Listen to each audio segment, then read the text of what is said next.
Holy moly. This thing is massive.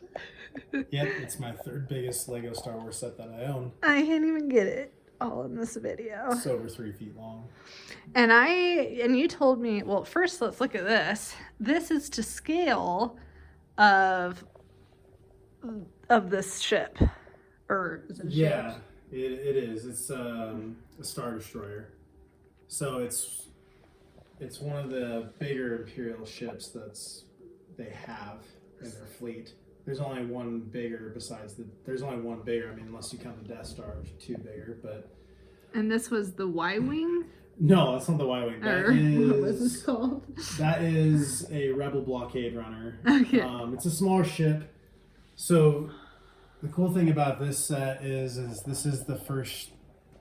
that ship right there is the first ship you see in the opening of the first Star Wars ever made, followed by this ship following it. And technically it's called the Devastator, because the Empire has thousands of these. Yeah, has thousands of these Star Destroyers, and that one's just called the Devastator. Man, how do they have room to have thousands of these? Space is very big. What? No. Because to scale in real life, one of these would be a mile long in size if this was like a real ship that they actually built. It's a huge ship. It holds tens of thousands of Imperial officers, stormtroopers, TIE fighters. It has a bunch of that stuff, AT-ATs. I would consider it one of the Imperial flagship ships, I guess, spaceships. It's one of my favorite in the Star Wars universe. Yeah. As far as like spacecraft is the Star Destroyer. So you say this holds a lot of like people and things and whatnot. So are they in the set? No, because they couldn't do it to scale. Oh, okay. To make these minifigure scale, the ship would probably have to be the size of a football field. Oh. So you're not going to put that in, you're not going to sell that. So No. If it were minifigure scale, it would be very small. Like, I mean, really, like one of these dots would probably be the size of the Millennium Falcon. Just one of those. So it's, yeah, if it were to be to scale ship, Lego couldn't make that. So they just made a smaller version, even though it's huge. I would actually say that it's, volume-wise, it's one of the bigger sets. Do you think it's too big for a Lego set? It depends. For displaying, yes. I think it's very annoying to display because it's too long. It's an awkward dimension. It's really just a giant pizza shape. Where do you even keep this one?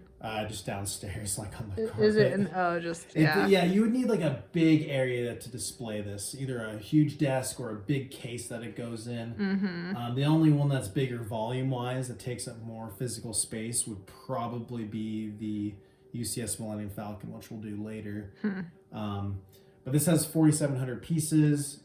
Most of the ship is actually hollow. There's nothing inside of it. Well, so it's just all this is just a veneer because there's nothing inside of it because it'd be too heavy because this thing already weighs like 25 pounds. Well, and I saw this like crack thing here, so I kind of thought that it was going to be able to open up.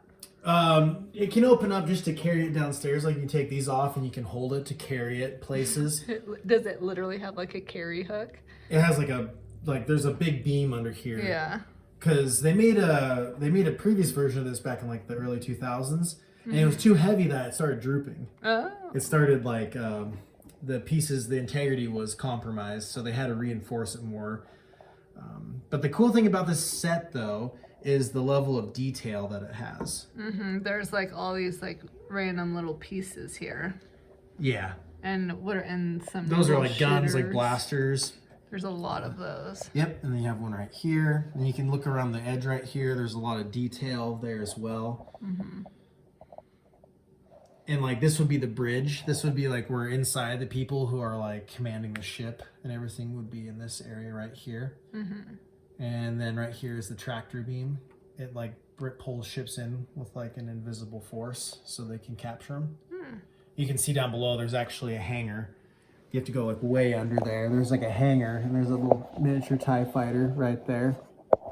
Wait, where's your finger? Right there. And there's a hangar up in there that ships go up into. So it's kind of hard to see from this angle just how it is with the island and everything. So did you start like building? You start building from like the the ground up, because bottom, this is yeah. actually attached to it. This does not come off. Oh. It holds it in place. It has to, because it has to be reinforced. Because this is heavy. Like I said, this is a 25-pound set. Yeah. So this will always stay on there. Yeah. And then it comes with 2 minifigures. It comes with an Imperial officer. You'd think it'd come with more for how massive it is. That's actually a complaint with a lot of Lego Star Wars sets, like the UCS sets. So get these big sets and they'll give you 2 minifigures. Yeah. But the main thing is with my cat. The main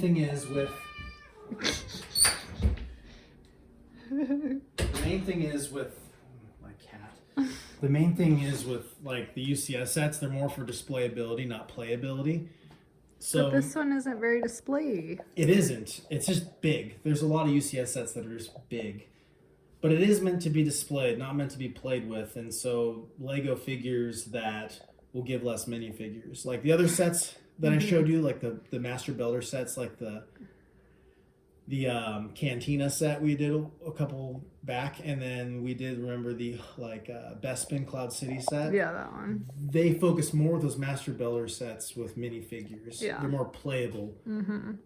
Little vignettes of scenes from the movie, but they'll give you 2: the Imperial officer on the left, and on the right, just an Imperial crew member. That's lame. Yeah. If you want to go around the back, Yeah, I was gonna actually, say, is there anything cool in the back? yeah, like the engines and everything right here.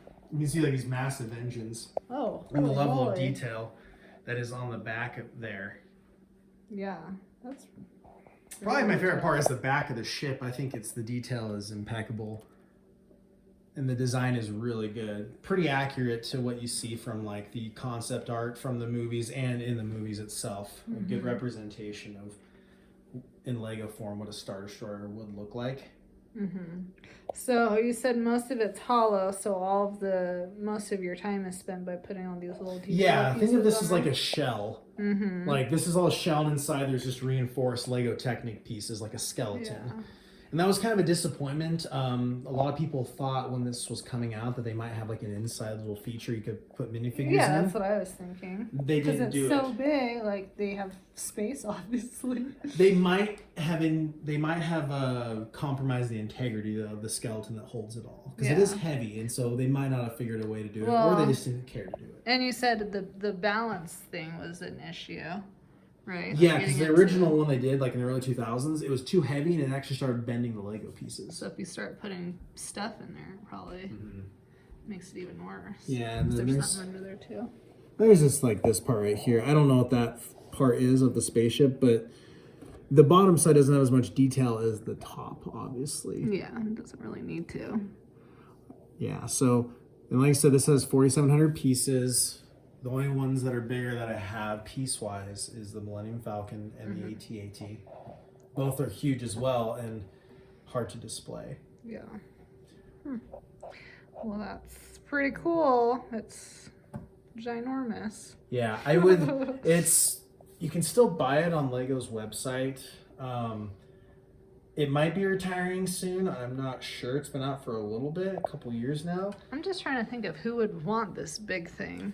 I mean, honestly, building it was not fun. Yeah. It was not a fun build because it's just like you're building a shell and it's not, it was okay. Like the finished product looks cool to look at. Yeah. But it's, like I said, who has the room to put this somewhere? You need a lot of space. And so that's an issue. So that would be a turnoff, would be the amount of space it takes. The build isn't that fun. And if you're going to spend your money on this kind of, like, on the Lego set, you might want to pick other Lego sets. Yeah. This one I actually probably would say if I had to choose of buying it again, I wouldn't.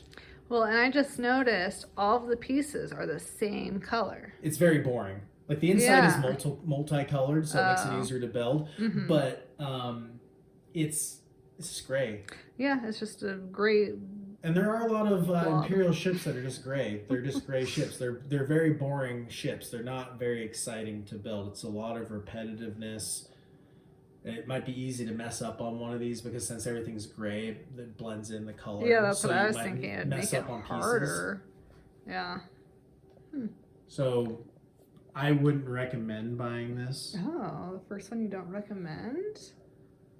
I mean, the No, you could buy other Lego sets. Now, if you're just collecting Lego Star Wars sets, and especially the UCS ones, you might as well get this because it's not like they only come out with like 1 or 2 UCS sets a year. Yeah.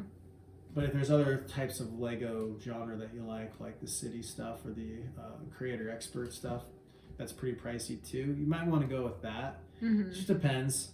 This is probably one of my least favorite Lego UCS sets. Like I said before, the reasons why.